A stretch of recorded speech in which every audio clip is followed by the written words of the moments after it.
Jadi saudara-saudara, kita tidak boleh menuduh orang tanpa bukti. Dalam pelajaran kali ini, saya mempelajari dua hal yang tidak boleh saya lakukan dalam menanggapi kesalahan. Yang pertama adalah saya tidak boleh lalai dalam menemukan dosa-dosa. Jadi saya tidak boleh acuh tak acuh akan dosa. Yang kedua, saya mengambil kesimpulan orang salah tanpa saya ada bukti, klarifikasi, ataupun mengetahui secara keseluruhan fakta yang ada. Itu saya tidak boleh juga melakukan hal tersebut.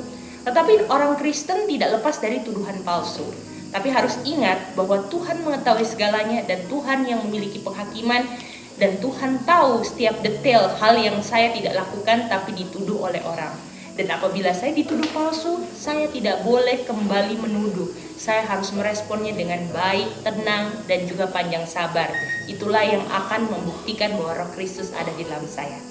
Kita harus menghindari kedua hal ini, yaitu kelalaian dalam menangani dosa di satu sisi dan penilaian yang keras serta kecurigaan yang tidak berdasar. Sebelum kita menuduh seorang, kita harus terlebih dahulu melakukan penyelidikan yang sopan untuk mengetahui semua fakta dalam kasus tersebut. Jika kita dituduh secara palsu tanpa dasar dan bukti dan kualifikasi, tanggapilah orang itu tersebut dengan tenang, penuh perhatian, dan kata-kata yang lembut dan menenangkan.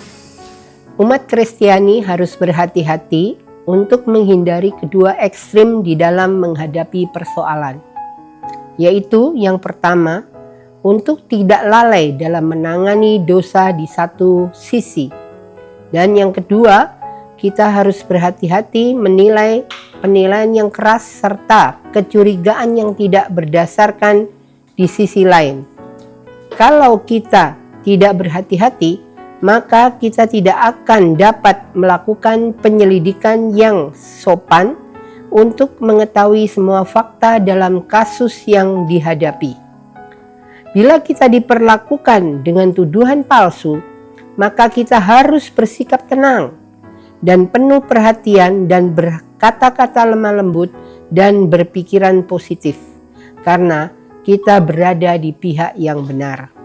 Dan kita bersyukur karena Tuhan mengetahui segala sesuatu yang disalahpahami dan disalah tafsirkan oleh manusia.